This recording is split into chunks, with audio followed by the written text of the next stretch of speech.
있습니다. 자, 오늘은 이제 한국 현대사 인물 탐구 스터디 15번째 시간입니다. 아유, 많이들 했죠. 그중에서 이제 노무현 대통령의 3번째 시간이에요. 제가 개인적으로 노무현 대통령 팬이다 보니까 일부러 노무현 대통령을 좀 길게 끌고 가고 있습니다. 그리고 제가 일부러 옷도 노란색으로 갈아입었어요. 이 앞에는 다른 파란색이었는데 일부러 노무현 대통령을 헌정하는 마음으로 일부러 옷도 노란색으로 갈아입고 노무현 대통령이 노란색일 이유는 딱히 없는데 그냥 이름이 성이 노자여가지고 그래서 옛날에 노란 풍선, 노란 돼지저금통 뭐 이런 식으로 노란색이 노무현 대통령 상징하는 색깔처럼 돼버린 측면이 있죠. 자, 우리 이정화 의원님도 막 들어오셨는데 그럼 일단 박한창 씨부터 박한창 위원장님부터 요 오늘의 커리 노무현 마지막 인터뷰 읽으신 일단 대략적인 소감을 한 번씩 쭉 듣고 그다음에 또 오늘 주제인 언론개혁에 대해서 이 책에도 오연호 기자랑 언론개혁을 얘기한 파트가 나오는데 두 번째 질문은 언론개혁에 대한 얘기를 나누고 그리고 마무리 소감하는 걸로 하겠습니다. 일단 박한창 씨부터 읽으신 부분에 대한 소감 좀 인상적인 부분이 있으면 같이 소개해 주십시오. 저는 오늘이 언론개혁 다루는지는 잘 몰랐었고요. 후반부 이렇게 목차 보고 다시 관심 있었던 부분 위주로 좀 읽었었는데요. 그 내용 중에서 이제 문국현 후보가 등장했었던 것에 대해서 이제 언급하신 부분이 굉장히 인상적이었었어요. 그러니까 특히 이제 정치판 흙탕물 속에서 검증돼야 신뢰가 쌓인다라고 이렇게 말씀하신 부분. 그러니까 문국현 후보가 그때 당시에 그 지리멸렬한 여권의 뭐 정동영을 비롯해서 이런 후보들이 있었을 때 이렇게 문국현 CEO가 등장을 했었었고 많은 선풍적인 인기를 얻었었는데 그것에 대해서 평가를 잘 모르겠다라고 표현을 하시고 그리고 정치인으로서 정당에 들어오게 되면은 정치인으로서 서게 되면은 굉장히 그 진흙탕 속에서 이전 투구도 있고 그런 뭐 검증의 장도 있고 도덕성 그런 검증의 장도 있는데 그런 속에서도 흙을 진흙탕을 잔뜩 뒤집어 썼는데도 불구하고 씻겨냈을 때 어떤 사람들은 아예 그런 더러워진 게 씻겨내려 가지 않는데 어떤 사람들은 그 와중에도 씻겨내려간다. 그런 흙탕물들이. 그래서 그 와중에 깨끗한 사람들은 신뢰하고 믿는다. 뭐 이런 내용들을 언급하시는데 이 부분이 굉장히 인상적이라고 생각했습니다. 제가 뭐 정당에 가입하고 또 이제 당원으로서 열심히 활동하고 시작한 게 얼마 되진 않았는데요. 정치라는 곳이 굉장히 어렵다라는 걸 이 짧은 시간에 경험하는데도 많이 느끼는데 그 정점에 서셨던 이분께서 이렇게 말씀하시는 걸 보니까 굉장히 많이 와닿았었고요. 그래서 정치는 어떻게 보면 이 대목을 들으면서 전문가의 영역이라는 생각이 정말 들어서 정치에 많은 사람들이 좀 뛰어들었으면 좋겠다. 그래서 많은 전문가들이 성장했으면 좋겠다라는 생각을 좀 하게 됐었고요. 뭐 그 뒤에도 되게 인상적인 구절들이 좀 많았었는데 나중에 이야기하도록 하겠습니다. 기회가 되면. 예. 네, 감사합니다. 다음 우리 최시영 국장님. 최시영 국장님은 소거 키시고 이 책 읽으면서 좀 느낀 점 인상적인 부분 소개해 주십시오. 저도 사실은 저는 이 책을 처음 보자마자 그 예비 정치인에게 파트를 읽을 수밖에 없어요. 저도 정치를 하고 있기 때문에. 그래서 저도 요즘 좀 정치 약간 신멸이라고 해야 되나? 좀 정치 너무 어렵다. 그만하고 싶다. 이런 마음 많이 드는데 흙탕물 원래 이게 정치라는 게 조금 더럽고 흙탕물에서 구르면서 신뢰를 유권자들과 하고 하는 과정이구나. 이거 어떤 본질 정치의 본질이 그거구나. 근데 나는 과연 흙탕물에서 구르고 있는가 냄새만 맡고 있는 거 아닌가 약간 이런 약간 반성 같은 게 들었고요. 그리고 다른 부분 인상적인 부분 그 FTA 관련해서 이 진보학자들이 어떤 도그마적으로 이론적으로 이게 뭐 진보 진영에서는 FTA를 막 반대하고 하지만 이 노무현이 진짜 대단한 사람인 게 큰 어떤 역사적 맥락에서 시장을 열은 문명은 뭐 발전하고 시장을 폐쇄적으로 운영한 문명은 결국 다 쇠퇴했다. 그런 관점에서 볼 때 이 한미 FTA는 맞았다라고 하는데 이제 지금이 그걸 증명하고 있잖아요. 이런 것들이 어떤 대단히 실용적인 사람이고 관념에 휩쓸린 사람이 아니고 큰 비전 하에서 역사적 통찰력을 가지고 그림을 좀 그려가는 사람이다. 이런 점에서는 되게 위대한 정치인이구나. 이런 거를 다시 한번 원래 대단한 사람인 거 알았지만 다시 한번 조금 느꼈고, 그리고 이 모든 책의 과정에서 자기가 계속 공부를 하고 찾아가고, 그리고 지금 어떤 문제된 뭐 검찰개혁이라든가 언론개혁이라든가 이런 의제에 대해서, 그리고 연정이라든가 이런 거에 대해서 이미 다 짚고 그 자기의 위치에서 최선을 다한 거에 대해서 좀 진짜 대단한 사람이다라는 생각이 들었고, 그리고 그 원샷으로 인터뷰하는 부분 있잖아요. 오연호 대표랑 그 정치의 역사, 그러니까 어떤 권력이 어디서부터 어디로 흐르면서 어디로 갈 건지에 대해서 이렇게 원샷으로 그 강의를 할 때 상당히 되게 몰입해서 읽었어요. 이게 그러니까 결국에는 시민이 권력을 가져야 되고, 그럼 시민이 권력을 갖는 방향을 지금은 어느 정도 많이 내려왔지만 시민이 권력을 갖는 방향을 지금 설계가 되고 있는데, 실제 어떤 노무현을 따른 사람들, 노무현 사망 이후에 어떤 팬덤 정치나 이런 것들은 어떤 시민이 어떤 자각해서 이거를 조직해서 정치를 한다기보다는 약간 팬덤 정치로 흘렸는데, 이제 이것도 그 어떤 권력이 밑으로 가는 어떤 과정이겠구나, 이런 거 조금 배울 수 있어서 좋았습니다. 네, 이상입니다. 네, 감사합니다. 우리 박정훈님은 이 책은 안 읽으셨다고 했으니까 일단 패스를 할까요? 아니면 아까 그 작은 인터뷰, 마지막 인터뷰 유튜브 영상 참고하고 오신다 그랬는데 그거에 대한 소감이라도 좀 나누실까요? 네, 그거에 대한 소감을 나누겠습니다. 네네. 지금 방금 말씀하시는 것도 제가 보내드린 그 영상에도 나오더라고요. 저는 책을 읽지 않아서 그 영상에 그 마지막 인터뷰라고 쳤는데, 그 신상철 서프라이즈 대표님이랑 같이 그 동화 사저에서 나눈 얘기를 이제 주의 깊게 들었는데요. 지금 나온 얘기가 그대로 나오고, 저는 한 5가지 측면에서 지금 현재 상황과 오마주를 느꼈어요. 첫 번째는 정치적 자유의 장이 마련되면 진보적이거나 보수적인 정치 노선 모두가 있기 마련이고, 그 논의 안에서 점진적 타협주의가 있고 급진적 비타협주의가 항상 있다. 그 세력이 어느 정도 커지는 것은 역사적인 조건, 즉 정치적 뿌리, 그리고 정치적인 상황, 정치적 세력의 노선, 여기에 따라 그 세가 결정되는데, 그 세를 결정하는 힘은 그들 사이에 있지 않고 국민들에게 있다. 복잡한 논의가 이루어지는 것이 아니라 재반 상황과 조건을 종합한 가운데 국민들의 선택으로서 좋은 쪽으로 가니 각자 갈 길을 가다가 협력과 통합과 분열도 있으니 자연스럽게 가라. 이 가치가 저는 촛불혁명으로 이어지고 대선으로 이어지고 총선으로 이어지고 현재까지라고 봅니다. 이게 첫 번째고, 두 번째는 검증적인 의미에서 언론의 자유가 있는 나라에서 권력을 장악한다는 것은 불가능하다. 이런 말씀을 하셨어요. 그래서 저는 지금 논의하고 있는 언론중재법이랑 오마주가 되었고요. 또 국민의 정부, 참여정부 모두 진보적이지만 보수적인 정권이다. 왜 그렇게 말씀하셨냐면, 유럽의 보수당보다 진보적이지 못했으니 보수적 아니냐. 그만큼 우리가 보수에 기울여 있다. 수구보수는 벗어났지만 저는 거의 개인적으로 덧붙인다면 뭐 검찰 언론 개혁뿐만 아니라 정치 개혁, 재벌 개혁, 노동 개혁까지 필요하다. 이렇게 생각을 하고요. 네 번째는 국민의 수준에 대해서 말씀하셨는데, 정확히 말하자면 이제 그 국민을 대표하는 어떤 장애, 그러니까 예를 들어서 그때 당시에 여권의 압박으로 그 전윤철 감사원장이 사퇴한 적이 있더라고요. 근데 거기에서 이어진 KBS 정현주 사장이나 그런 얘기를 하시면서 저는 최재형 감사원장이나 윤석열 검찰총장의 오마주가 됐습니다.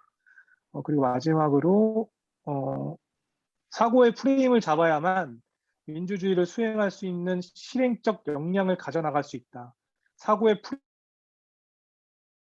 프레임은 구체적인 사안을 가지고 설명을 해야 되는 것이 정치하는 사람들이 해야 되는 일이라고 하시면서 본인은 교사나 강사라고 말씀하셨는데, 저는 이것을 수기민주주의의 중요성이라고 보고, 이렇게 윤봉기 기자님 같은 분들이 통해서 정치를 많이 접해야 된다고 생각을 합니다. 그리고 역사는 이 정도까지만 하겠습니다. 네. 네, 알겠습니다. 다음 이정화 의원님. 이정화 의원님도 오랜만에 그 자기소개하고 근황 토크 살짝 해주시고 그 다음에 책 읽은 소감 얘기해 주십시오. 네, 안녕하세요. 이정화 부산시의회 의원입니다. 요즘 이제 9월 1일부터 회기고 이번에 그 재난지원금 때문에 추경이 있어서 예산하고 뭐 내년 본예산 때문에 뭐 출연금이라든지 공유재산 그 동의안 이런 게 책이 보통은 한 이 정도 두께 되는 게 오면은 이번에는 조례안만 이만큼 와가지고 이거랑 예산서를 본다고 좀 정신이 없어서 책도 다 못 읽어서 그 기자님한테 얘기했더니 언론 쪽하고 이 그 뭐지 봉화마을 아니 네, 작은 비석 특강. 네, 비석 특강 그거 먼저 보라고 하셔서 그거 봤고요. 근데 이게 제게 개정판이어가지고 비석 특강이라고 안 돼 있어서 그거를 찾다가 먼저 본 게 예비 정치인에게 그쪽이거든요. 그래서 그거 보면서 좀 제가 이제 처음 노무현 대통령이 돌아가시고 나서 제일 먼저 들었던 생각이 정치가 뭔지도 잘 모르고 대통령이 뭔지도 모르고 나 같은 게 투표해서 고생만 시키고 돌아가시겠나? 좀 그런 생각을 했었는데 울지 마, 울지 마, 울지 마. 아, 이제 시작하는데 벌써 울면 어떡해. 이제 시작인데. 네, 그 생각이 되게 오랜만에 다시 들었어요. 그리고 언론 쪽 보면서 저희도 또 지역 언론이 좀 강성이다 보니까 부산일보가 그 정수장학회 재단이기도 하고 그래서 이렇게 항상 좀 그 박형준 시장은 예쁘게 얘기해주고 의회는 민주당이 다수당이니까 되게 안 좋게 얘기를 하거든요. 그래서 이번에도 마지막 예결위원회인데 예결위원장 선출을 할 사람은 거의 다 하고 이제 온건한 사람들은 앞에 다 했고 이제 저도 들어갔고 좀 타협 안 되는 사람들이 들어가고 하니까 예결위원장 선출에 대해서 위원장을 그 우리 의회 안에서 뽑는데 부산일보에서 문제가 있다라는 거를 일면까지 나올 정도로 한 대여섯 번을 예결위원장 뭐 민주당 내 갈등 뭐 시장이 박형준 시장이 국민의힘 시장인데 민주당이 다수당이지만 뭐 예결위가 거수기가 될 가능성이 있다. 뭐 별의별 말도 안 되는 소리를 해가면서 뭔가 되게 문제가 있고 갈등이 있는 것처럼 얘기를 하더라고요. 그래서 그 노무현 대통령이 그렇게 싸웠고 돌아가시고 나서도 시간이 많이 지났는데 달라진 게 얼마나 될까라는 그런 생각도 들었고요. 그리고 이 책에 보면서 그 예비 정치인 쪽에 보면은 이제 정치랑 거리가 없었던 사람이 이제 돌아가시고 나서 나라도 정치를 해야겠다라고 역설적으로 생각하는 사람들이 좀 많아졌다라는 부분을 읽고 저도 그 중에 한 사람이라서 네, 그 부분이 되게 기억이 남습니다. 대충 훑어봐서 여기까지만 얘기할게요. 알겠습니다. 다음 최용님 씨 애기 재우고 들어오신 것 같은데 간단히 자기소개하고 근황 토크, 그 다음에 책 읽으신 소감 얘기해 주세요. 음소거 키시고. 네, 안녕하세요. 최영님입니다. 저는 그 무역협회라는 직장 다니고 있고요. 그 직장인으로서 그냥 열심히 직장 생활을 하고 있습니다. 저녁에 오면은 애 보고 낮에는 회사 다니고 이렇게 하고 있고, 이 책은 이제 우리 마지막 모임 후에 이 책을 한다고 해서 한 일주일 정도 후에 빌려서 거의 그 주에 다 읽었던 것 같고, 그다음 한 번 더 보고 오는 걸 깜빡했어요. 그래서 내용이 잘 기억이 안 나네요. 근데 이 보면은 그 전에 이제 그 여보 나 좀 도와줘랑 그리고 운명이다에서 나왔던 그 노무현의 생애, 그 다음에 노무현 대통령의 집권기의 정책, 이런 것들이 좀 반복되는 부분이 있었던 것 같고, 근데 거기에서 좀 덜 다뤘거나 약간 안 다뤘던 것 같은데, 제가 보기에 좀 요새 인상적인 거는 그 이정화 의원님 말씀하고 비슷한 예비 정치인에게 흙탕물에 들어갈 용기 있습니까? 이 부분인데, 이거는 되게 중요한 것 같아요. 그러니까 그 요새 주변에 이제 제가 원래 알던 분이 중앙 정치에 약간 입문하셔서 활동하시는 걸 옆에서 보니까 정치가 정말 어렵다. 이게 그냥 어렵다는 게 시간이 많이 들고 할 일이 많다는 수준을 넘어서서 제가 보기에 그분은 굉장히 이제 오랫동안 나름 무슨 이동환 정치에 얘기하는 거지 뭘 그분이 무슨 그분이요. 네, 다 알아. 여기 이동환 있는 사람들 이동환 다 알아. 되게 오랫동안 활동해 오고 준비를 한 걸로 알고 있는데도 이게 되게 막상 들어가니까 되게 힘들어하고 붙이는 모습을 보면서 정치는 혼자 하는 건 아닌 것 같다는 생각을 좀 했고, 근데 이제 혼자 하는 게 아니려면은 내 세력을 만들어야 되는데 그 내 세력을 만드는 것 중에 하나는 뭐 불가피하게 내 사람을 위해서 이제 좀 힘을 쓰고 내가 할 수 있는 영향력 내에서 그 사람도 소위 말해서 뭐 챙겨주고 하는 것들도 포함이 되는 것 같더라고요. 근데 이제 얼핏 처음 생각하면은 정치의 처음 뜻을 가진 사람 입장에서는 정치권에서 뭐 내 사람 만들고 뭐 네 사람 만들고 파벌 만들고 하는 게 되게 싫으니까 그런 거를 안 하고 깨끗하게 정치를 하고 싶을 텐데, 이게 보면 정치라는 행위를 하기 위해서 우리 보통 사람이 정치에 대해 생각했을 때 조금 더러운 부분이라고 했던 거를 안 할 수가 없는 것 같더라고요. 예. 근데 거꾸로 그런 걸 하면서 남들한테 그것 때문에 욕먹고 내가 처음에 생각했던 깨끗한 정치는 못하지만 그럼에도 불구하고 이루고자 하는 것이 있기 때문에 정치를 하는 것 같은데, 그 부분을 저 흙탕물에 들어갈 용기 있습니까 해서 노 대통령이 얘기하신 것 같고, 그 흙탕물에 들어가서 흙탕물에 묻히면서까지 뭔가 이루어낼 각오 없이 정치권 밖에서 되게 승승장구하고 잘 나가다가 들어서 잘 된 사람 아무도 못 봤다고 하시는 걸 보고, 뭐 저는 지금 제가 이 정치권에 가야겠다고 하는 생각을 지금은 많이 안 하는데, 주변에 그런 생각하는 분이 있으면은 뭐 윤봉희 기자님들이 얘기했던 것처럼 미리부터 국민 속으로 들어가서 정치 활동 시작하고 정치에 뭐 더러운 거 깨끗한 거 다 보면서 그럼에도 불구하고 지키고자 하는 게 있을 때 큰 정치해야 되는 게 아닌가, 그런 생각이 좀 드는 대목이어서 저도 이 책 전체에서 이 챕터가 제일 인상적이었고요. 그 다른 거는 이제 우리가 매번 책 끝날 때마다 이 정치인의 업적이 무엇인지에 대해서 이야기를 많이 했었던 것 같은데, 노무현 대통령은 이제 대통령 집권기에는 그 전에 김대중 대통령의 업적을 많이 이어가셨던 것 같아요. 그래서 DJ 노무현 정권이 하고자 했던 게 어떻게 보면 노 대통령의 업적인 것 같기도 하고, 근데 그에 못지않게 노무현 대통령 하면 기억 많이 나는 게 국민들한테 생각거리를 굉장히 많이 던져줬던 것 같아요. 내내, 임기 내내. 대연정부터 시작해서 한미 FTA, 이라크 파병, 뭐 북한 마이 문제 이런 것까지 전부 다 화두를 참 많이 던졌었고, 그걸 통해서 국민한테 끝없이 정치와 민주주의에 대해서 소통을 하고 싶어 했던 것 같은데, 그게 본인 마음먹은 대로 많이 안 되셨던 것 같고, 그래서 좌절을 많이 했는데 돌아가신 후에는 오히려 사람들이 더 그거에 대해 생각을 하게 되는, 그래서 돌아가신 후에 사람들이 노무현에 대해 생각하게 했다는 점이 좀 특이하고,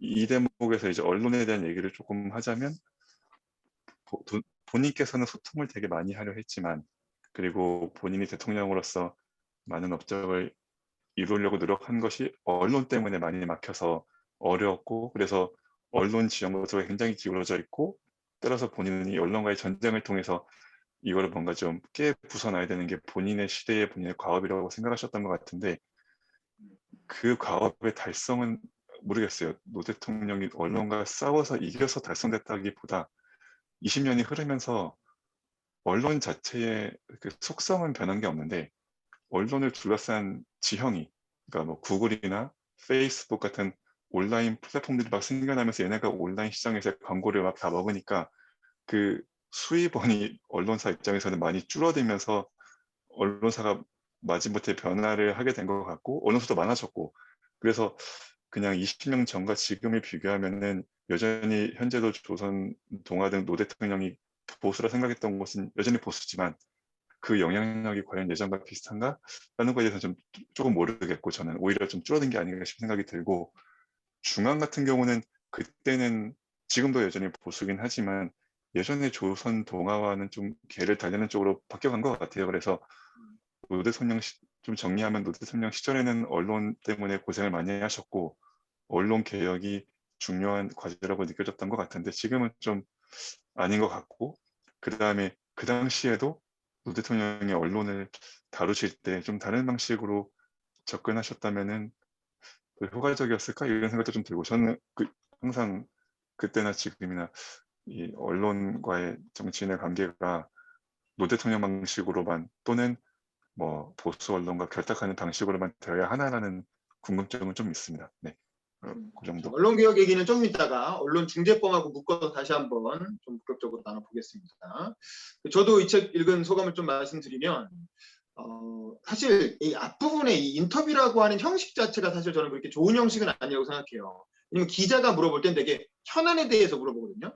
당대의 뜨거운 이슈였던 사안, 당대에 큰 관심이 높았던 사안들 위주로 물어보기 때문에 사실 우리가 앞에서 읽었던 자서전들과 겹치는 내용이 많아요. 뭐 한미 FTA에 대한 입장이라든가 이라크 파병에 대한 입장이라든가 대연정 제한한 거에 대한 입장이라든가 이런 건 사실 당대에는 이슈였지만 15년 지나고 나서 보면 별로 중요한 게 아닌 것들이거든요. 다 지나간 얘기고.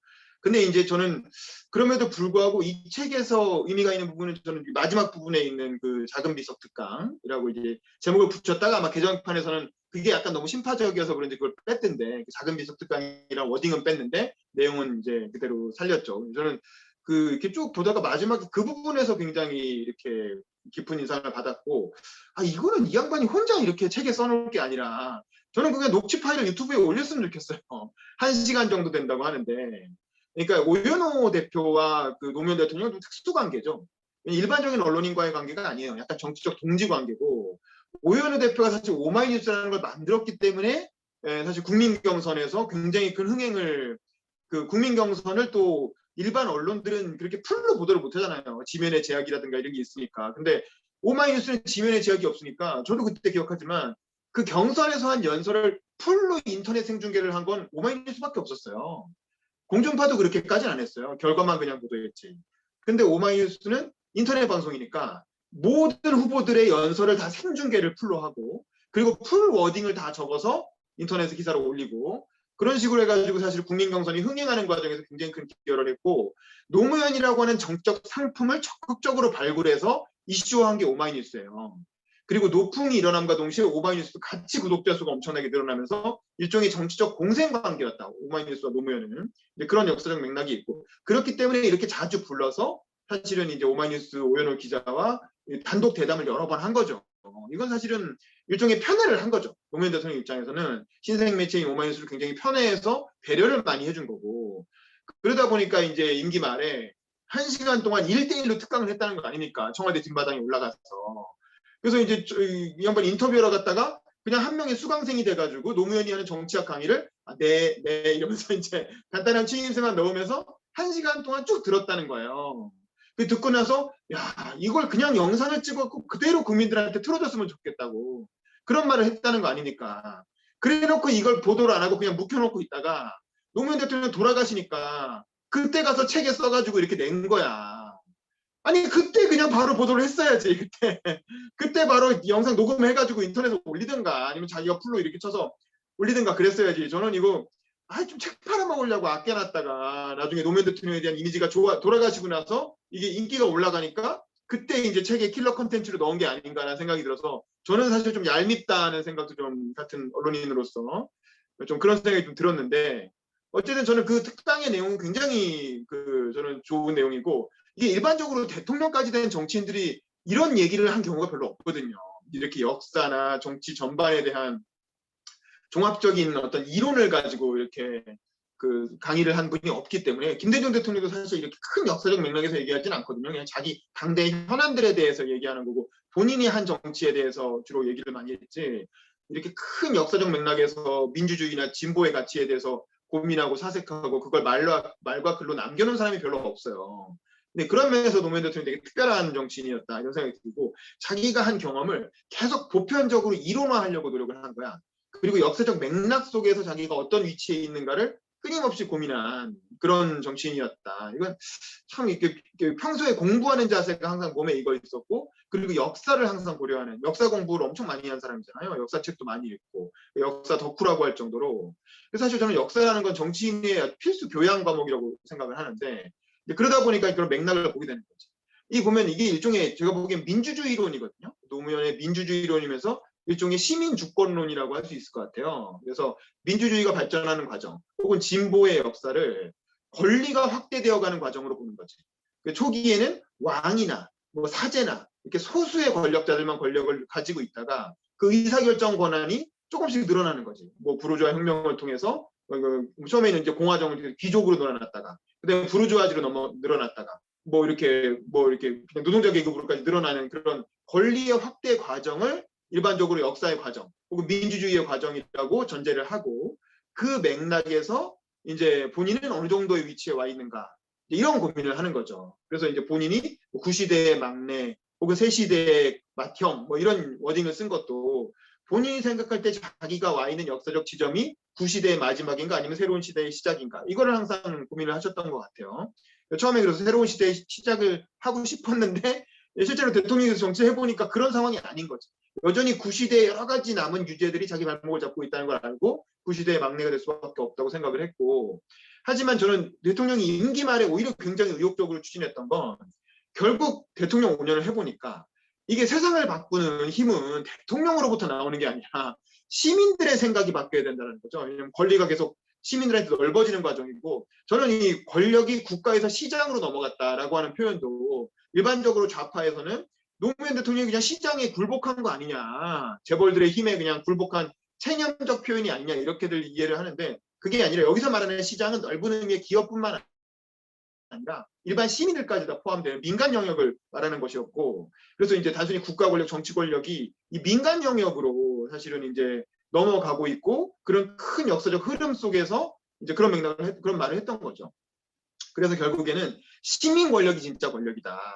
시민을 바꿔야 세상을 바꿀 수 있다.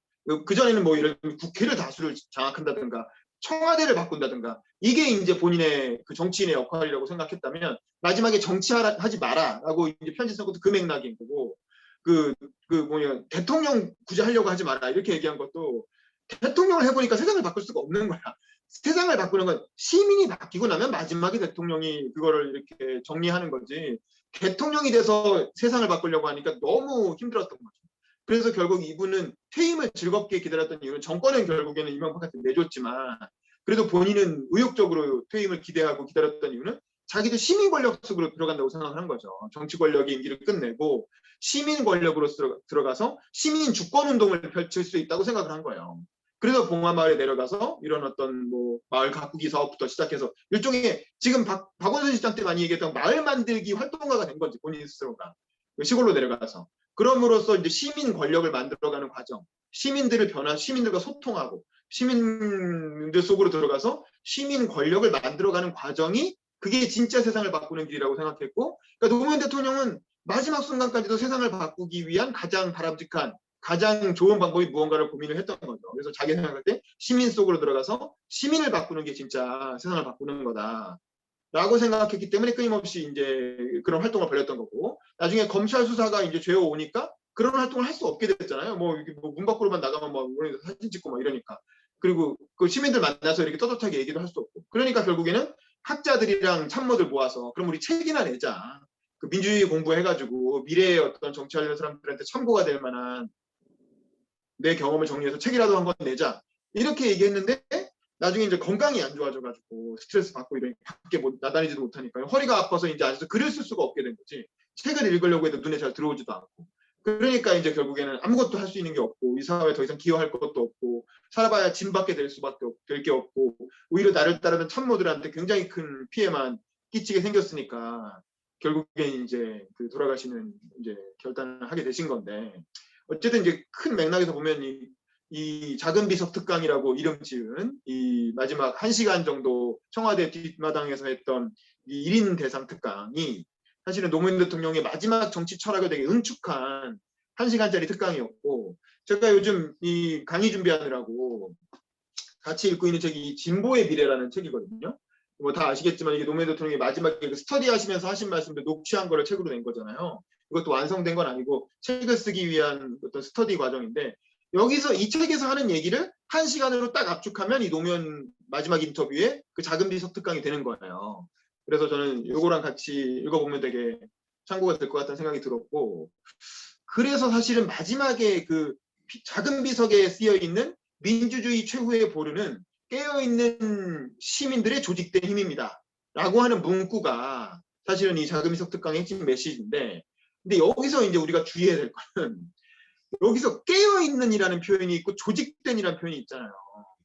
이게 되게 주의해야 되는 거예요. 이른바 흔히 노사모 혹은 대깨문으로 이어지는 이제 그 이후에 지금 이렇게 민주당의 열혈 지지자들 혹은 이제 뭐 이런 분들은 조직된 힘이라고 하는 거에 방점을 찍는 거예요. 조직된 힘.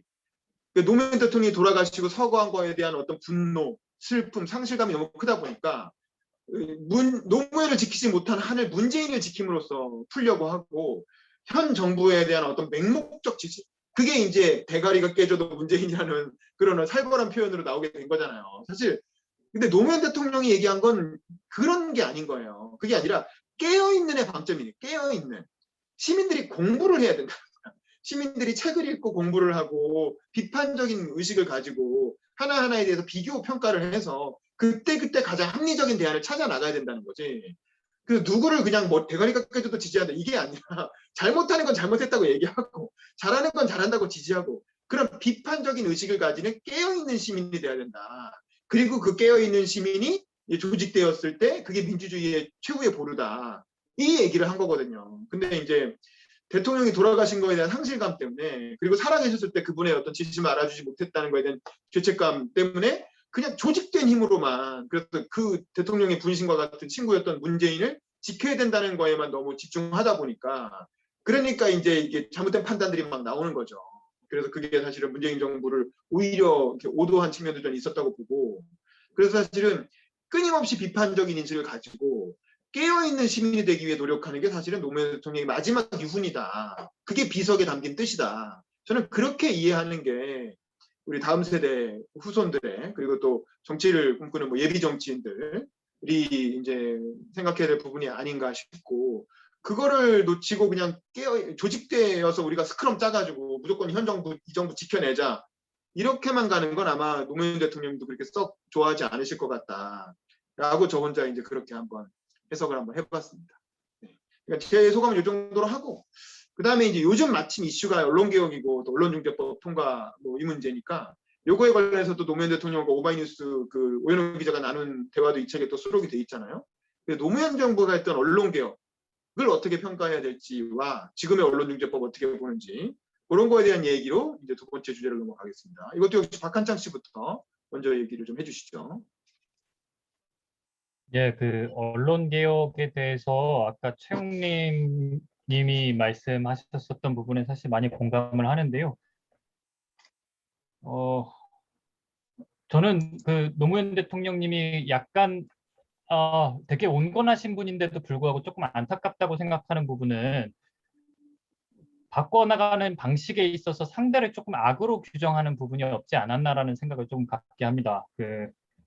저는 요즘 더더군다나 느끼는 건데 노무현 대통령님도 그걸 좀 잘 알고 계셨었는데요. 여기 책에서 보니까 언론 권력이 과거에는 정치 권력을 이렇게 견제하는 시민사회와 좀 결합이 돼 있었었는데 이제 그런 독재가 무너지고 나서 광고, 그러니까 수입의 원천이 기업에서 시장에서 나오다 보니까 그쪽 권력과 결합을 해서 약간 편파적인 시장에 훨씬 더 유리한 그런 보도를 하게 되는 그런 부분에서 잘 지적을 하셨는데 이분들이 뭔가 악의를 가지고 그런 행동을 한다기보다 생계형 보수인 경향을 저는 많이 느끼고 현재도 그렇다는 느낌을 많이 받습니다. 그리고 언론 지금 주요 매체들의 비중도 과거의 조중동이나 아니면 신문지 매체의 중요성에 비해서 지금 생각해 보면은 그 중요성 그리고 그 힘 자체가 굉장히 많이 약해졌다라는 생각을 갖게 되고요. 그런데 그 사람들도 거기에 헌신하고 있는 뭐 언론인들도 그렇고 거기에 사주들도 마찬가지고 뭐 자기가 악인이라고 생각하는 사람들은 별로 없을 것 같아요. 근데 그거를 뭔가 개혁의 대상이라고 이렇게 뭐랄까요 규정 짓는다면은 어느 누가 그래 내가 잘못했지 나는 악인이 맞아 그래 이렇게 나올 수 있는 사람은 저는 개인적으로 좀 없다고 생각을 하거든요. 그래서 어디서부터 시작해야 되는지 좀 저도 이 부분은 좀 어려운데요. 우리 우리 당 지지자분들께서 많이 하는 것 중에서 하나가 검찰 개혁, 언론 개혁이 꼭 필요하다고 얘기를 하는데 저는 그게 정권의 목표가 될 수 있을까라는 생각을 하면은 그렇지 않다고 생각합니다. 우선순위에서 한 네다섯 번째는 들어갈 수 있을지언정 우선순위로 가야 된다고 하면은 사람들 먹고 사는 문제를 가장 집중해야 된다고 생각을 하고, 특히 그런 점에서 뭐 일자리 문제라든지 경제 문제 그리고 부동산 문제, 그러니까 삶에 되게 직결되는 이런 문제를 앞장서서 잘 해냈을 때, 그렇게 되면은 지지율도 높아지고 정권에 대해서 그 신뢰도도 높아질 텐데, 그때 됐을 때 살며시 해도 그게 쉽지 않은 일이라고 생각합니다. 검찰 개혁도 그렇고 아주 어떻게 보면은 그 자기가 가지고 있었던 기존의 권력이 세기 때문에 그거에 대한 저항이 셀 수밖에 없는데, 교묘하게 하지 않으면은 여기에 진흙탕 속에 휘말려서 그 아까운 5년이 다 지나가 버릴 수도 있는 이슈를, 그렇게 중요하지도 않은 이슈를 메인으로 갖고 온다라고 하면은 그건 저는 조금 안타깝다고 생각합니다. 그 방식 자체는 조금 더 교묘해질 필요가 있다라고 생각을 하고요. 지금 언론중재법에 있어서도 저는 이게 악의를 가지고 무슨 언론을 탄압하기 위해서, 언론에 재갈을 물리기 위해서 하는 법이라고 절대로 생각을 안 해요. 그리고 국민의힘 쪽 지지하시는 분들도 그렇게 생각하지 않을 거라고 믿고 있어요. 근데 선의가 분명히 있는데, 뭐 여기 책에서도 굉장히 잘 나와 있지만 정치는 어떻게 보면 과거의 전쟁의 대리전이지 않습니까? 이제 뭐 칼만 안 들었고 숙청만 없다 뿐이지 거의 비슷한 대리전인데, 지금 선거제도 역시 위너 테이크스 올, 그러니까 이기면은 다 가져가는 게임이기 때문에 어떻게 보면은 전쟁 비슷하게 그렇게 격렬하게 상대의 선의를 인정하지 않고 이렇게 이렇게 그 선의를 이렇게 비틀어 가지고 공격하는 그런 게 굉장히 많아서 이렇게 나온다고 생각하는데, 언론중재법 필요성이 있다고 생각을 하는데, 지금 시점에서 갖고 나왔다는 게 조금 안타깝긴 하지만, 또 180석이 무너질 수도 있다는, 다음번 선거에서 무너질 수 있다는 그런 절박함 속에서 이것만이라도 언론개혁이라도 빨리 통과를 시켜야겠다, 우리가 이렇게 다수당을 차지하고 있을 때, 이런 생각 너무 공감하고 이해는 하지만 저는 다시 초심으로 돌아가서 국민들이 좀 더 초점을 두고 있는 삶의 문제 쪽에, 부동산 문제 쪽에 좀 더 초점을 두고 그 언론 개혁 이런 것들은 좀 더 차순위에 둔다고 하면 더 좋지 않을까라는 생각을 가지고 있습니다. 예, 이상입니다. 네. 최시은 국장님 문서가 키시고 얘기해 네. 주시죠. 저도 박한창 위원장님 얘기에 동의하고요. 이게 사람이 말하는 거하고요, 행동하는 거하고 보통 다르거든요. 보통 잘 모르죠. 자기가 말하는 거랑 행동하는 거랑 다른 게. 근데 그 노무현 대통령님도 이제 한 사람의 인간이기 때문에 되게 좋은 말씀 많이 하셨지만, 사실 마지막은 사실은 좀 너무 비극이었잖아요. 네, 저도 되게 지지자였고 그때 엄청 울고 막 그런 기억이 나는데, 그게 엄청 상처를 줬던 것 같아요. 그러니까 그게 뭐 지지자한테 상처를 줬던, 아니면 그런 정치권의 어떤 트라우마로 남았던, 그게 정말 강한 것 같고, 그게 지금까지도 그 두려움이라고 해야 되나? 그런 것들이 엄청 많이 장악하고 있고, 그래서 그 민주당이 대통령도 먹고 뭐 180석도 먹고 지방의회도 다 먹었어도 절대 기득권이라고 생각 안 하고 되게 두려웠잖아요. 검찰도 엄청 두려워하고, 그래서 공수처를 만들고, 언론도 엄청 두려워하고, 그래서 또 언론중재법 만들고, 막 이런 것들이, 그 노무현 대통령은 정말 자기가 정말 되고 싶은 사람은 한명숙 그런 총리처럼 되게 폭력 있는 사람이 되고 싶었지만 타협하고, 사실 이제 본인은 사실 진짜 뭐라고 해야 되나, 진짜 전사시잖아요.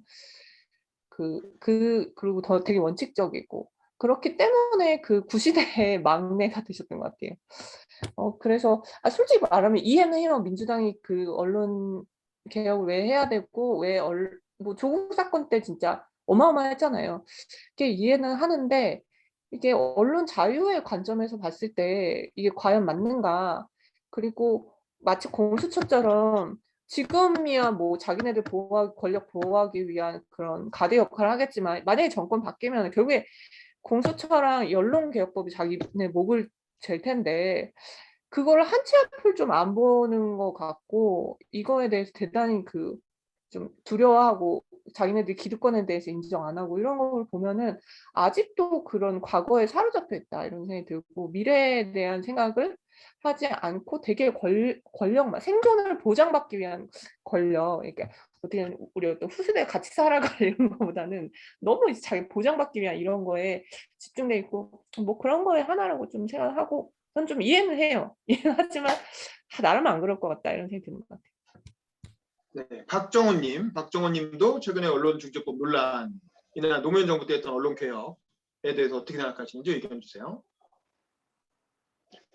저도 앞서 말하신 두 분과 똑같은 스탠스고요. 똑같이 의견에 동의합니다. 정말 이번 필요하기도 하지만 정말 숙고해야 될 문제인 것 같고요.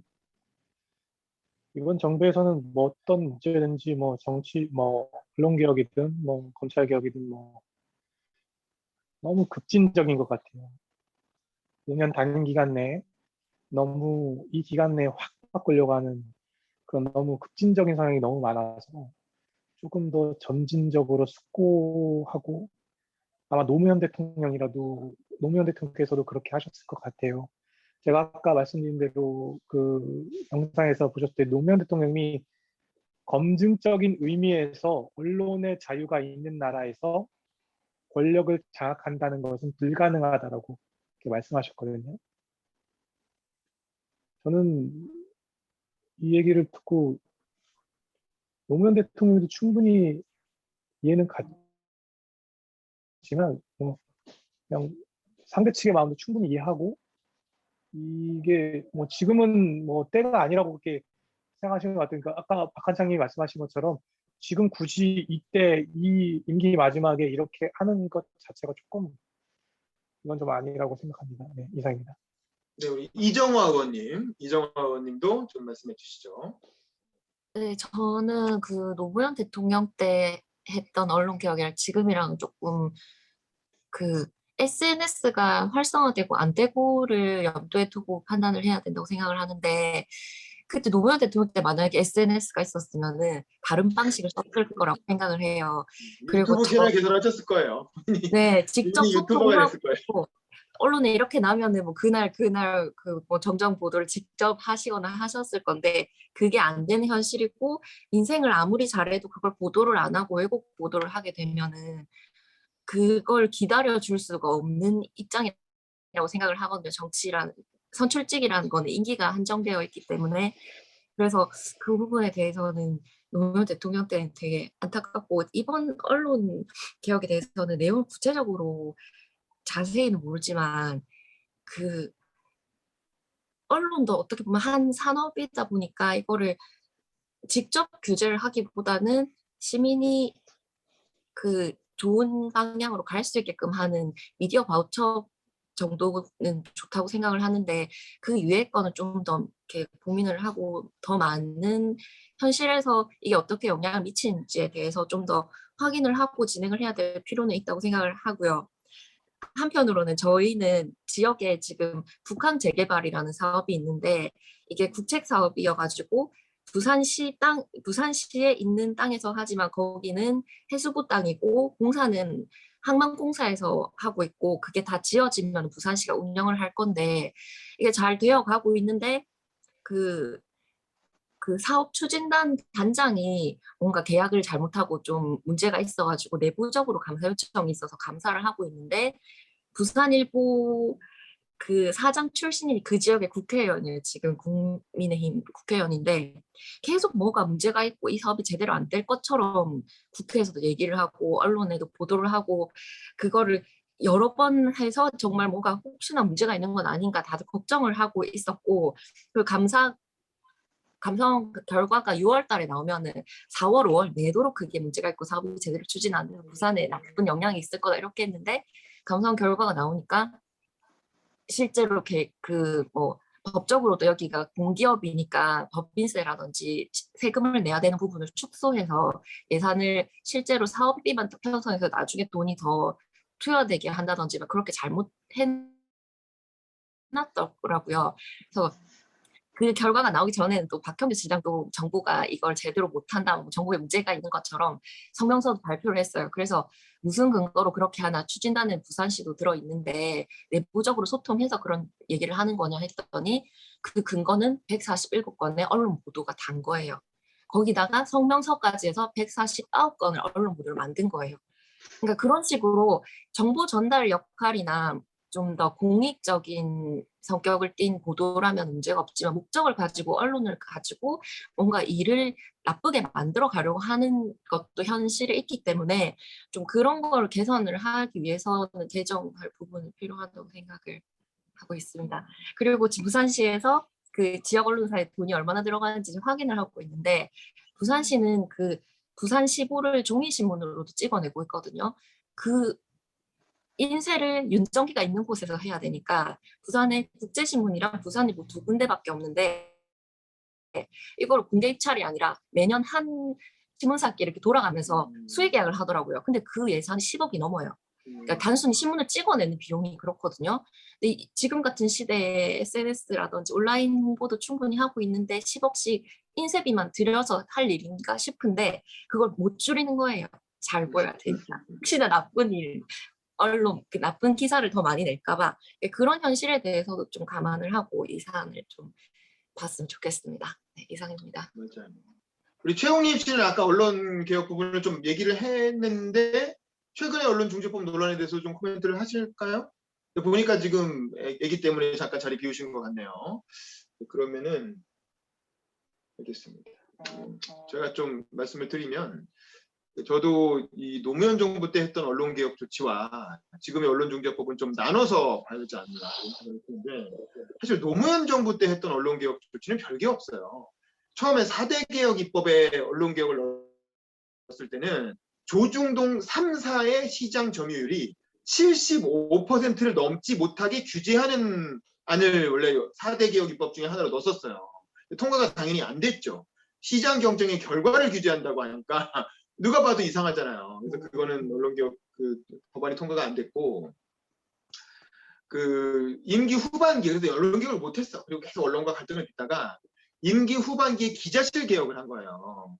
그 초기에는 그 아까 말한 오마이뉴스 같은 인터넷 언론들을 청와대에 대거 출입을 허용해줬지.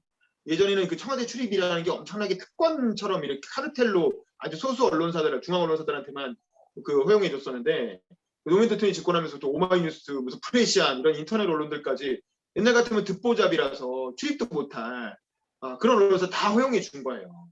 이건 사실 노무현 대통령이었으니까 가능한 조치였다고 봐요. 왜냐하면 그 언론사 출입처나 뚫기 굉장히 어렵거든요. 저희도 신생언론에서부터 시작해서 알기 때문에 왜냐면 기존 출입 기자들이 그 언론사들이 투표를 해가지고 과반수 혹은 3분의 2 뭐 이 정도를 찬성해야만 이렇게 출입 기자로 받아주거든. 근데 현실적으로 그게 엄청 어렵거든요. 누가 출입을 더 늘리고 싶겠어요? 늘리기 싫지. 그래서 사실 굉장히 그 카르텔이 짜여져 있는데 그 카르텔의 특권을 무너뜨리는 걸 했고 임기 후반기에 했던 건 이제 기자실에 있는 여러 가지 특권들을 해체하고 공개 브리핑룸을 만들어서 누구나 다 인터넷으로 접속해서 정부가 하는 브리핑을 다 들을 수 있게 해준 거. 이것도 사실 옛날에는 이 출입처에 대한 접근권이라는 게 언론 그 레거시 미디어가 갖고 있는 굉장히 큰 권력이거든요.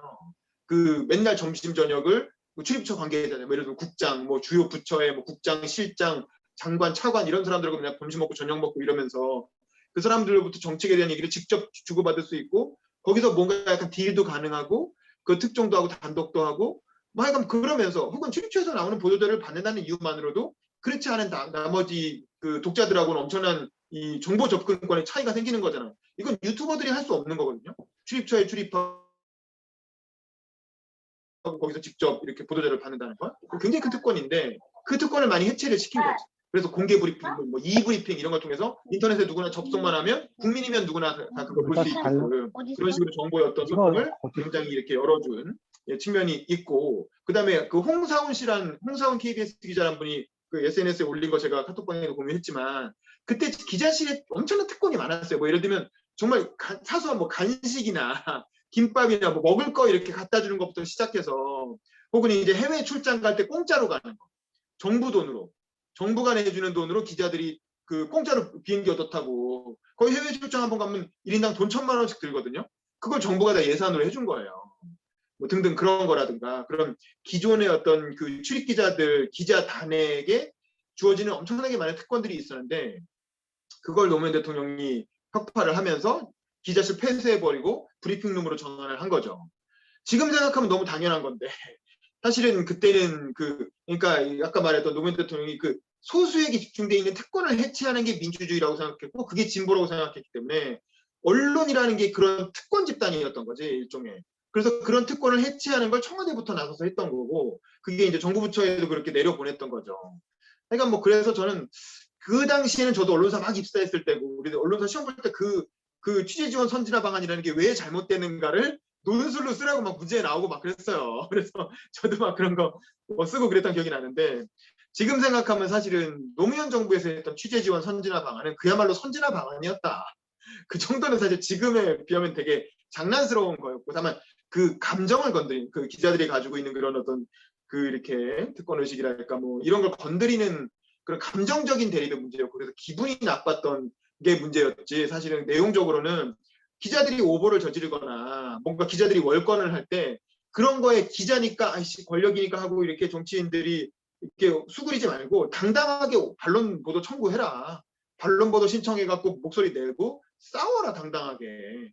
그 얘기였거든요. 사실 노무현 대통령이 얘기한 건. 저는 그거는 뭐 아무 문제가 없다고 봐요. 당연히 그렇게 해야 되는 거고. 근데 아까 이종화 의원님 말씀하신 것처럼 국제신문이나 부산일보도 겁나서 10억을 못 뺀다는 거 아닙니까? 매년 10억씩 주는 거 사실 안 줘도 되는데 시민들 예산인데 그거 주면 근데 그 10억이 들어왔다가 안 들어오면 그 회사 입장에서 얼마나 큰 손해겠어요. 그 난리 나거든요. 그러면 바로 막 조지는 기사 들어가는 거지.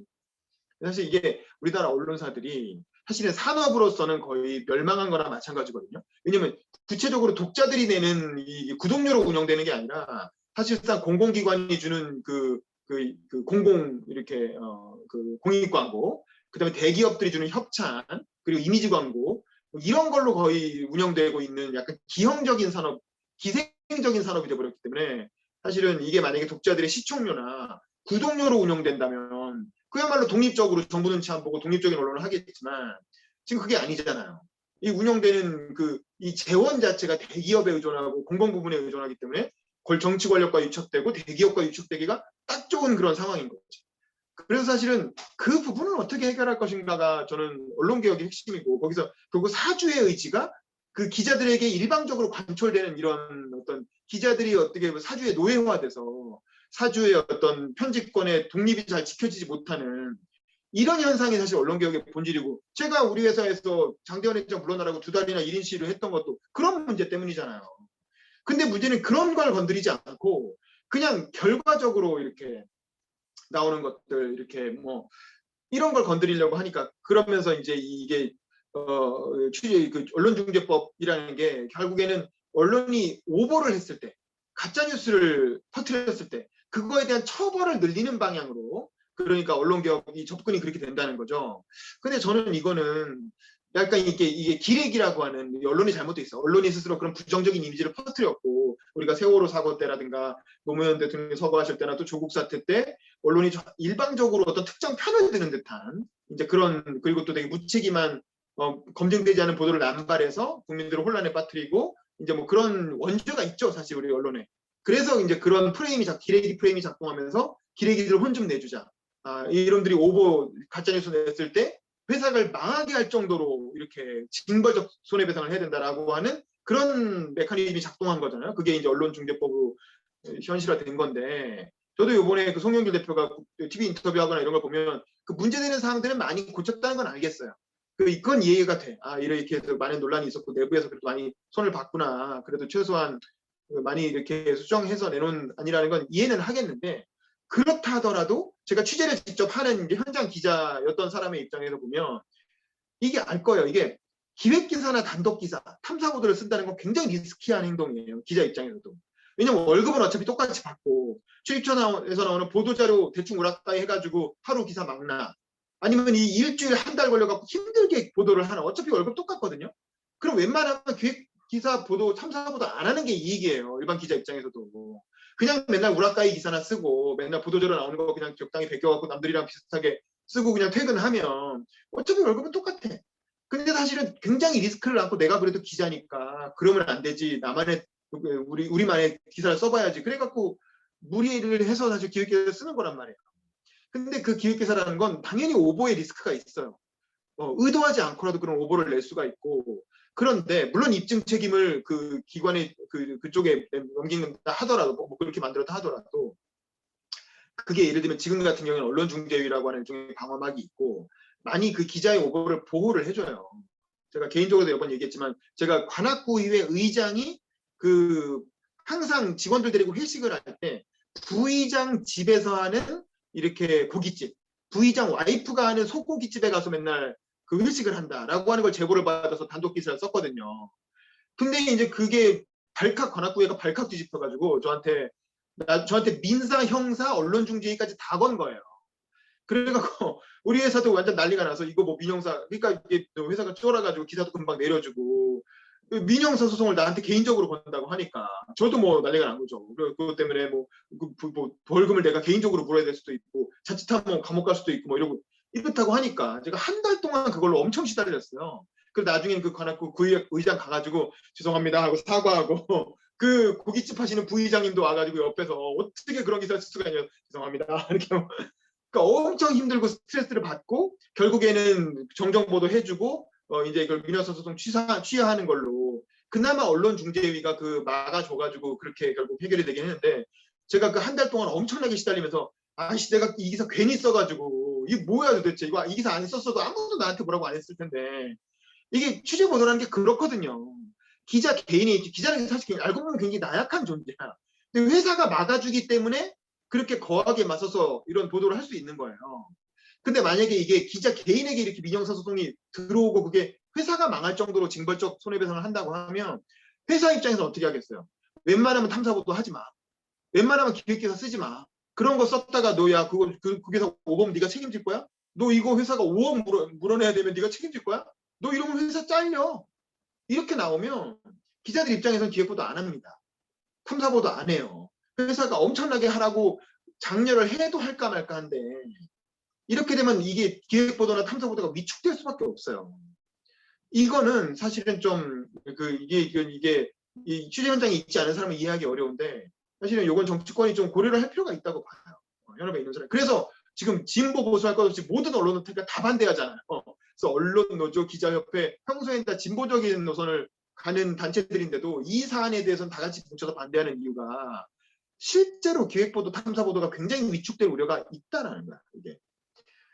그리고 회사들이 그런 걸 되게 위축시키고 기획팀 같은 거, 탐사보도팀 축소하거나 폐지하거나 이런 우려도 있어요. 탐사보도 프로그램 같은 거 위축시킬 우려도 있고. 그래서 저는 어쨌든 그런 것까지, 그 민주주의에 미치는 큰 영향까지 고려하면 저는 노무현 대통령이었다면 이런 방식의 언론개혁은 찬성하지 않았을 것이다 라는 생각이 들고 그런 건 좀 정치권이 좀 더 유의를 해줬으면 좋겠다는 생각이 드는데 아마 통과는 될 것 같아요. 왜냐면 이제 이게 큰 흐름을 탔기 때문에 민주당이 180석이 넘고 이제 와서 안 하면은 뭐 민주당도 낙장 불입이잖아. 이렇게까지 하는데 안 할 수 없잖아. 근데 아마 통과는 될 것 같고 그게 대선 때 일종의 어떤 마이너스 요인이 되겠죠. 중도층 입장에서는. 그래서 그건 민주당이 감당할 문제인 것 같고 어쨌든 뭐 나중에 뭐 정권이 바뀌거나 그러면 또 다시 뒤집을 수도 있겠죠.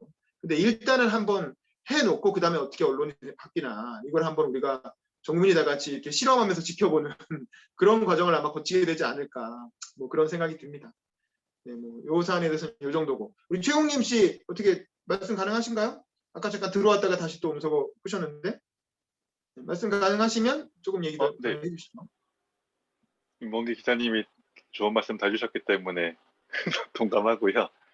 그 저기 이정화 의원님 말씀하신 건 앞에 분들 말씀하신 거 좀 종합하면은 그 뭐 이제 그 20년 전보다 20년 후가 몇 가지 변화가 있긴 하지만 기본적으로 진보보다는 보수의 언론 지형, 뭐 정치 지형, 그 다음에 그 어떤 제도, 검찰이나 국정원이나 감사원 같은 기관, 시장 다 보수에 좀 더 아직도 기울어져 있는 거는 맞다고 보고 그래서 그 김대중 정부 때부터 노무현 정부, 문재인 정부 때까지 진보 정부들은 항상 그 기울어진 운동장을 개선하려는 노력과 병행해서 뭔가 다른 과제들을 같이 추진하기 때문에 어려움이 있다는 거는 기본적으로 그대로 깔고 가야 될 것 같고, 그 노 대통령 시절에 이루어졌던 언론 선진화 개혁들은 윤 기자님 말씀 들어보니 했어야 되는 게 아닌가 싶은 생각은 드는데, 제가 아까 얘기했던 다르게 할 수 없을까 하는 부분은, 그러니까 언론도 아까 이렇게 말씀하셨지만 결국은 언론도 그 돈 때문이건 아니면 권력에 대한 접근권 때문이건 그 기업이건 기업, 총수, 뭐 대통령 같은 정점에 있는 사람들에게 접근할 때 뭔가 조심할 여지가 있는 것 같은데, 그 노 대통령께서 본인의 당시 그 대통령으로서의 권력, 언론이 자기에게 접근할 수 있게 하는 기회 같은 거를 활용하시기보다는 너무 전공법으로 하려고 하셨던 게 아닌가 싶은 생각은 가끔씩 들어요. 근데 제가 정치를 안 해봤기 때문에 과연 이 진보 대통령으로서 보수 언론들을 그렇게 다룰 수 있는 여지가 있는지는 모르겠는데, 그거를 좀 너무 안 하시고 안 하셨던 거 아닌가 싶은 거 하나. 그 다음에 아까 이정환 의원님 말씀하신 대로, 하지만 만약에 지금처럼 SNS가 발달한 게 그때도 있었다면은 그만큼 언론 때문에 좌절을 느끼지는 않았을 것 같다는 건 너무 공감하고요. 예.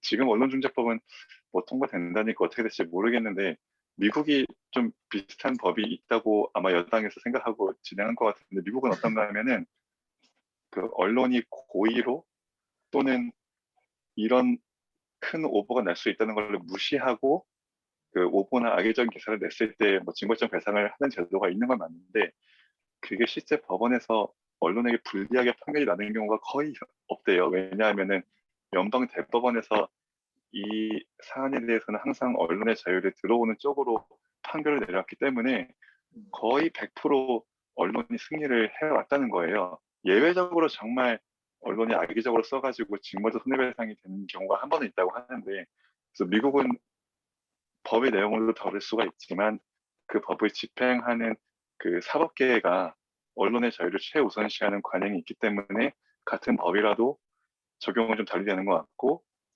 현재 이제 여당이 미국도 그 법이 있다고만 주장하는 거는 그런 사법부의 판단 쪽은 고려하지 않고 얘기하는 면도 있는 것 같다는 생각도 들긴 합니다. 물론 미국도 이번에 연방대법원 두 사람이 기존의 이 언론의 자유를 크게 보장해주는 방식의 판결이 좀 문제가 있는 거 아니냐. 왜냐하면 페이크 뉴스가 너무 많아서 페이크 뉴스를 규제하기 위해서라도 이 기존의 언론 자유를 무제한적으로 보장해줬던 대법원 판결은 조금 재검토될 필요가 있지 않냐라고 얘기는 한다는데, 9명 중에 2명이니까 그 소수 의견이 당연될 것 같지는 않아요. 그래서 그 언론의 개혁의 방향은 이렇게 뭔가 결과물을 가지고 조지는 방식보다 윤 기자님이 얘기하셨던 그런 구조를 조금 구조에 영향을 미치는 방법이 더 바람직할 것 같은데, 그게 뭔지는 잘 솔직히 좀 모르겠고, 뭐 이렇게 깨어있는 시민들이 줄이 계셔서 좀 해결해야 되지 않나, 이런 막연한 생각은 들긴 합니다. 네, 감사합니다. 자, 그러면 오늘 또 마무리 발언하고 마치도록 하죠. 우리 박한창 씨부터 오늘 어떠셨는지 소감 얘기해 주십시오. 오늘도 역시 유익했고요. 많이 배우고 갑니다.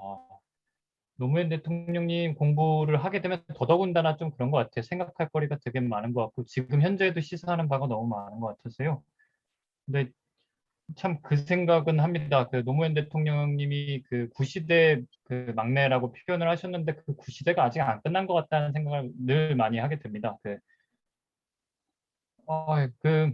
잘 모르겠는데, 그 짧은 뭐 정치 선배님들 많으시죠. 근데 저 잠깐 들어와서 뭐 지금 그 캠프에서 일하고 또 국회의원 비서했다가 또 이제 나와서 출마를 준비하면서 느끼는 건데, 이 과정 속에서도 권력이 정말 아직도 이렇게 많이 나눠지지 않았구나. 지금까지도 많이 이렇게 좀 시민들한테 가는 쪽으로 되긴 됐지만, 정당이 얼마나 비민주적인지, 그리고 또 얼마나 그 깨어있는 시민의 조직된 힘이라고 하는데, 분노하고 욕하는 힘은 있긴 있는데, 정당에 참여를 해서 뭔가 의견을 제시하고 이럴 수 있는 당원들은 굉장히 적고, 근데 이제 욕하고 뭐 이런 1원, 18원 이렇게 입금하실 분들은 많이 계시고, 근데 이런 것들이 정말 속상한 게 노무현 대통령님께서 그렇게 바라시는 것과는 다르게 그분을 사랑하는 분들께서 아까 최시은 위원장님께서 말씀하신 거 저 완전 동감하는데요. 노무현 대통령님께서 정말 안 가셨으면 정말 좋았겠다는 생각 많이 해요. 너무 개인적으로 슬프기도 한데 트라우마를 너무 많이 안겨주셨어요. 그 지지하고 아끼는 분들에게. 그래서 그분들이 아까 뭐 웅림이 형도 얘기를 했는데 그 깨어있는 시민들이 그렇게 해주셨으면 좋겠다고 말씀하셨는데 저는 그분들 마음이 좀 풀어졌으면 좋겠어요. 그래서 약간 개인적으로 뭐랄까요? 노무현 대통령님께서 진짜 생각했었던 것들이 뭔지에 대해서 우리 같이 고민하고 이런 자리가 그런 거라고 생각해요. 수기를 나누고 여기 현재에서는 그걸 어떤 식으로 진행해 나갈지를 고민하는 게 바로 그 뜻이라고 생각하는데요. 그런 일들이 좀 더 활발하게 되고 시민사회에서, 그런데 시민사회가 활발해지기 전에 제가 생각했을 때는 그게 정당에서 먼저 일어나야지 그게 시민사회로 갈 수 있다고 생각을 해요. 그래서 저는 정당에서 그런 논의가 조금 더 진행이 돼 볼 수 있도록 제 차원에서 할 수 있는 건 저희 지역위원회, 청년위원회부터 그렇게 될 수 있도록 노력을 해보고, 예, 앞으로 그런 노력을 계속해 나갈 생각입니다. 오늘도 많이 배웠습니다. 감사합니다. 네, 훌륭하십니다. 박한창님이 본업이 원래 상담사다 보니까 심리상담, 그래서 이제 그런 면까지 같이 고려해서 말씀해 주신 것 같네요. 최시영 국장님 소감 얘기해 주시죠. 네, 오늘 되게 재밌었고요.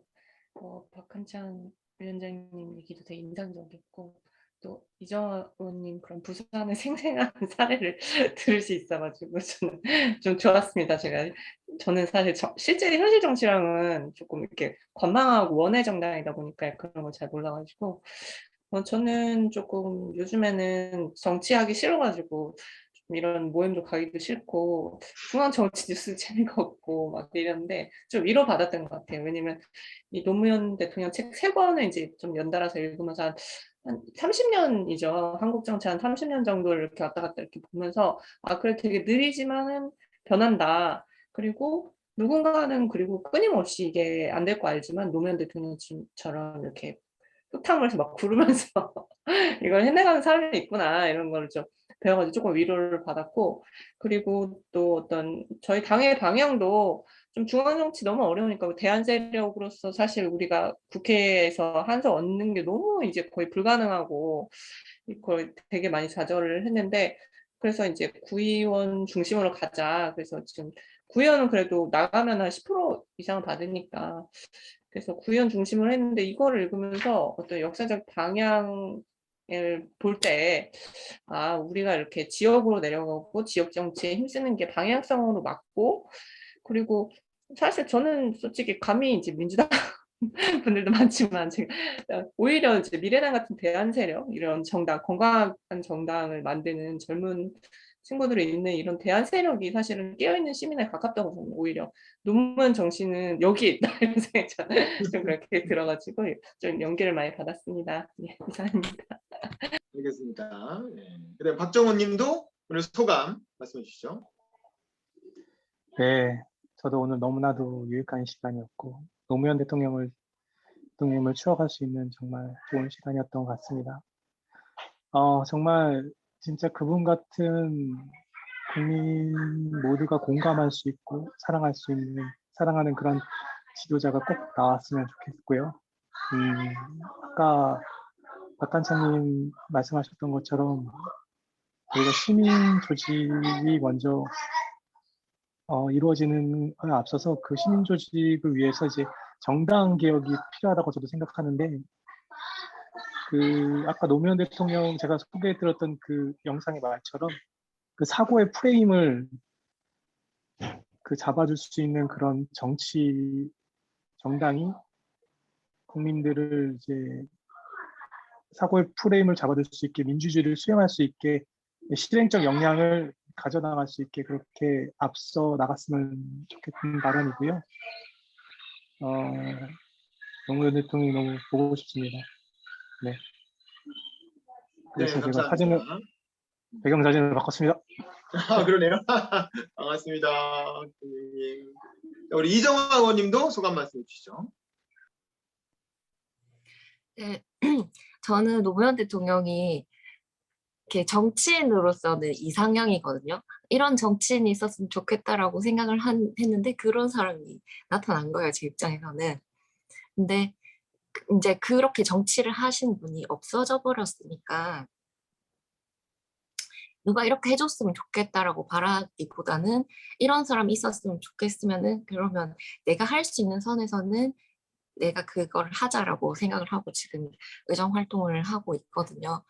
그래서 제가 정치를 하는 거는 그렇게 쉽게 말하면은 휴대폰 싼 집 찾다 내가 차린 집 이렇게 돼 있잖아요, 간판이. 정치를 그렇게 하고 있는데 이번에도 이번 회기에 저희 그 부산시 의회 의정의 설치 및 지원 조례가 있어요. 이게 그 전 현직 시의원들 동호회 같은 건데 그게 그 친목 단체 성격이기 때문에 예산 지원도 하면 안 되고 만약에 해야 되면 일반 보조금 지원처럼 공모를 통해서 그렇게 해야 되는데 이 특정 단체를 지원을 하고 하는 조례는 이렇게 조례로 할 수 없다라고 2008년하고 2015년하고 2012년은 대법원 권익위 감사원 행안부 막 다 법제처까지 문제가 있고 이 조례는 이렇게 없애야 된다라고 했는데 17개 광역시도 중에 광주만 없애고 지금 다 있거든요. 그래서 제가 그걸 지난번에 5분 발언을 하고 이번에 조례 폐지안을 발의를 했어요. 다행히 그 의원님들도 5분의 1 정도 서명을 해서 발의는 했는데 의장님이 전화 와서 이런 조례 하면 안 된다면서 이렇게 하시는 거예요. 그래서 의장님 의견은 말씀하실 수 있지만 발의는 내 권한이기 때문에 나는 할 거다라고 얘기를 했고 의장님이 그 국민의힘에서 시의원을 하다가 지난 대선 전에 우리 당에 왔다가 지금 의장을 하고 계시거든요. 그러니까 역대 의원들 중에는 국민의힘 의원들하고 동료 의원이기도 했고 되게 친하고 하니까 전화가 많이 오나 봐요. 그래서 저는 이번 회기에 이 조례가 폐지가 될지 안 될지 되게 궁금하고 기대를 가지고 있는데 되면 되는 대로 안 되면 안 되는 대로 뭐 지금 지방자치의 뭐 그 현실을 보여주는 일일 거긴 한데 이걸 저는 이게 제가 구의원부터 했는데 구의원 때도 이게 문제가 됐었고 구에는 조례가 없기 때문에 예산 편성을 안 하는 걸로 그때 무슨 의장협의회 이런 거 예산 편성 안 하는 걸로 했었는데 시는 조례가 있어서 들어오자마자 하려고 했는데 전반기 의장도 좀 나중에 했으면 좋겠다. 그래서 이번에는 안 하면 또 언제 할지 모르니까 이게 되든 안 되든 이번에 저는 이번 임기 안에 할 수 있는 일을 해야지 한 번 더 당선되기 위해서 일을 하는 거는 아무 의미 없다고 생각을 하거든요. 그래서 폐지가 됐으면 좋겠는데 그런 식으로 이 조례를 어떻게 도와주면 되겠냐라고 해서 공동 발의해 주시면 좋겠다라고 해서 그렇게 힘을 실어주시는 의원님들도 있고 하니까 이거는 폐지가 되는지 안 되는지 나중에 공유를 해드릴 건데 그렇게 무슨 말을 하려고 했는지 모르겠는데 우리 휴대폰 싼 집 찾다가 내가 차린 집. 네. 거기가 이제 그게 아주 네 그렇습니다. 고맙습니다. 감사합니다. 마지막으로 최홍림 씨, 홍림 씨도 뭐 소감 오늘 어땠는지 짧게 얘기해 주실까요?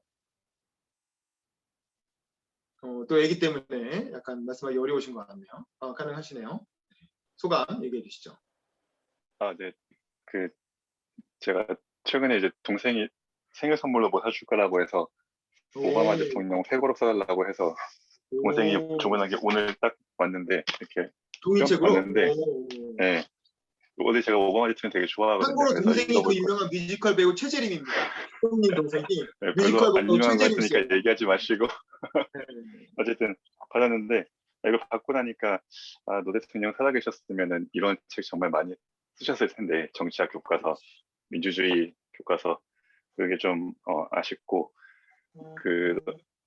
남아있는 거는 이제 오늘 우리가 본 책들밖에 없으니까 여기서 더 남아있는 사람들을 발전시켜 나가야 되겠다는 생각 그거 하나랑 오늘 보면은 우리 박정원님은 이제 국민의힘 당원이시고 그다음에 미래당에서 오신 최시은 국장님도 계시고 민주당 활동하시는 이정아 의원님 저 같은 경우는 심정적 보통 선거 때 민주당 찍는데 민주당을 찍는 이유가 민주당을 좋아해서라기보다는 김대중 노무현 대통령을 좋아하기 때문에 민주당을 지지하는 편이에요 사실은. 그래서 다양한 분들이 별로 좀 얼굴 붉히지 않고 이야기 잘할 수 있는 이런 자리가 국민들끼리도 더 한다면 우리 정치가 그만큼 좀 더 성숙해질 수 있지 않을까 싶은 생각이 드는 자리였습니다.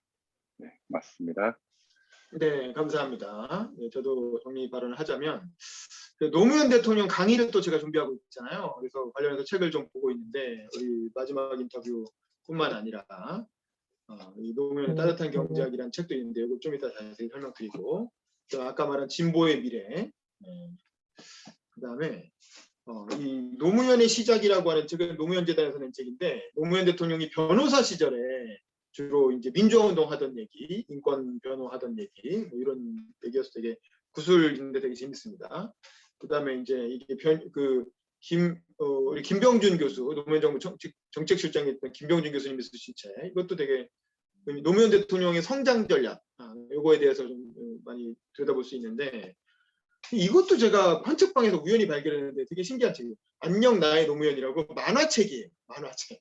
저는 요거 한번 추천해드리고 싶은데 이게 뭐냐면 이게 봉화마을에 놀러 가는 애들이 꿈을 꾸는데 꿈속에 노무현 대통령이 나타난 거야. 그래가지고 문재인 대통령도 만나고 유시민 씨도 나오고 그래서 노무현 대통령이 10년 만에 돌아오셔갖고 봉화마을에서 인사를 하는 거예요. 시민들을 상대로. 그런 가상의 스토리를 그 아이들의 꿈이라고 하는 이제 만화니까 가능하지 만화니까 해가지고 봉화마을에 대한 소개하고 봉화마을이 어떤 그 구조로 돼 있고 어떤 사람들이 자원봉사하고 있고 노무현 대통령이 어떤 생각으로 봉화마을을 이렇게 꾸몄는지 그런 거를 이제 웹툰 형식으로 이렇게 만화로 그려놓은 거라 저는 굉장히 야 어떻게 이런 걸 다 만들었을까. 저도 이걸 보고 봉화마을을 한번 놀러 가면 봉화마을을 보는 눈이 좀 달라질 것 같아요. 그래서 일종의 관광 가이드북 같은 그런 만화책인데 헌책방에서 우연히 발견했거든요. 그래서 이게 뭐야 하고 바로 샀는데 시간 되시는 분들은 한번 읽어보시면 되게 좋은 참고가 될 것 같고 저는 나중에 돈이 좀 노무현 재단이 좀 투자를 해가지고 저는 이 만화 내용을 애니메이션으로 좀 만들었으면 좋을 것 같아요.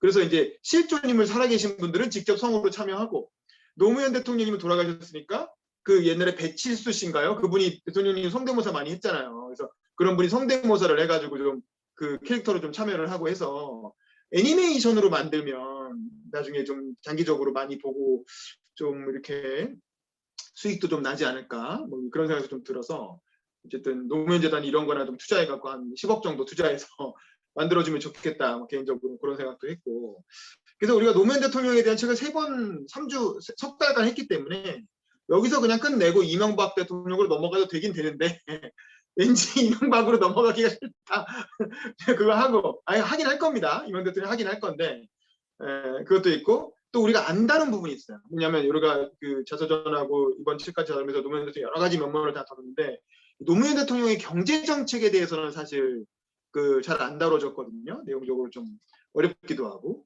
그래서 저는 사실은 이 책을 좀 추천을 드리고 싶어요. 그래서 이게 변양균이라고 하는 그 유명하신 그 신정아 사건의 그 변양균 이제 그분이 쓰신 노무현의 따뜻한 경제학이라는 책인데 이게 노무현 대통령 돌아가시고 나서 바로 뒤에 나온 거예요. 이게 뭐냐면 비전 2030에 대한 책이에요. 변양균 장관이 비전 2030 실무자였던 사람인 거예요. 그걸 잘해갖고 노무현 대통령한테 픽업돼서 임기 말에 청와대 정책실장까지 했던 거지. 그러다가 신정아 씨랑 이제 불륜을 저지르면서 엄청나게 큰 임기말 악재를 터뜨린 분인데 그분이 정말 속죄하는 심정으로 비전 2030의 어떤 뒷얘기를 책으로 쓴 거야. 노무현 정부가 왜 비전 2030을 만들었고 그게 어떤 내용이었고 그게 어떤 맥락인지 그런 경제정책 전문가로서 비전 2030에 대한 뒷얘기를 쓱 써놓은 거라 여기에 또 노무현 대통령의 국정 철학이 또 많이 반영돼 있는 거잖아요. 그래서 저는 요거는 한번 좀 다루고 우리가 한 달 정도 투자해서 이 책을 보고 한번 좀 공부를 하고 넘어갈 필요가 있지 않나. 왜냐하면 지금 대선 시기라 다들 이런 얘기를 막 하잖아요. 그래서 막 각 대선 주자들이 막 비전을 발표하고 있는 시점이라 이런 비전 2030에 대해서도 한번 다루고 넘어가도 괜찮을 것 같다는 생각이 들어서 여러분이 동의하시면 다음 달에 이 비전 2030을 다룬 노무현의 따뜻한 경제학 변양균입니다. 변양균 씨의 이 책을 한번 보고 그 다음에 이명박 대통령 자서전으로 넘어가면 좋지 않을까 하는데 뭐 괜찮으시겠죠? 다들 뭐 특별히 반대는 없으신 걸로 하고 그럼 이 책을 다음 달에 다루는 걸로 하고 일정을 한번 보면 뭐 당연히 일단 지금 다음 달에 그게 있잖아요. 추석이 있기 때문에 보자. 일단 뭐 다들 일정표 한번 꺼내서 좀 봐주시고요. 추석 주 지나고 마지막 주에 해야 되겠죠. 그래서 저는 27일 월요일이나 29일 수요일, 30일 목요일 이 3일 중에 하루 어떨까 싶은데 다들 음소거 잠깐 키시고 뭐 안 되는 날짜 있으면 얘기해 주세요. 안 되는 날짜. 박한창님 혹시 안 되는 날짜 있으세요? 이정화님 안 되는 날짜 있으세요? 최시은님 안 되는 날짜 있으세요? 저는 수요일은 좀 오케이 수요일 어려울 것 빼고 같아요. 네. 박정우님 안 되는 날짜 있으세요? 없습니다. 네 최홍님님 안 되는 날짜 있으세요? 최홍님 또 얘기 안 되고 자 그러면 그냥 여유 있게 30일에 하죠. 30일 마지막 날 9월 30일 목요일 저녁 오늘처럼 밤 10시에 하는 걸로 하고 이때는 노무현의 따뜻한 경제학 따뜻한 경제학 자 이걸로 우리 16차 모임을 하는 걸로 하겠습니다. 요거까지 하고 그 다음에 이제 이명박 대통령으로 넘어가는 걸로 그렇게 하시죠. 우리 이명박 대통령도 알고 보면 불쌍해. 그렇게 너무 미워하지만 마시고 이제는 좀 감옥에서도 4년이나 계셨으니까 이제는 좀 용서해 드리자고요. 자, 어쨌든 사진 찍고 마무리하겠습니다. 자, 다들 비디오 잠깐 켜시고 화면 좀 봐주세요. 자, 우리 최홍님 님이 못 들어오고 계시고 책 있으신 분들은 책 좀 이렇게 들어서 표지 나오게 좀 해주시고요. 이렇게. 최용님 님이 또 애기 때문에 잠깐 자리 비우신 것 같습니다. 뭐 안 되면 할 수 없죠. 네, 들어오셨네요. 책 있으면 책 좀 표시해주고 하나, 둘, 셋. 네, 됐습니다. 자, 오늘도 고생하셨고 그러면 다음 달에 또 다음 주에 또 이정미 의원 것도 있죠. 그때 또 뵙도록 하겠습니다. 수고하셨습니다. 맞습니다. 하이밤 들어가세요. 안녕.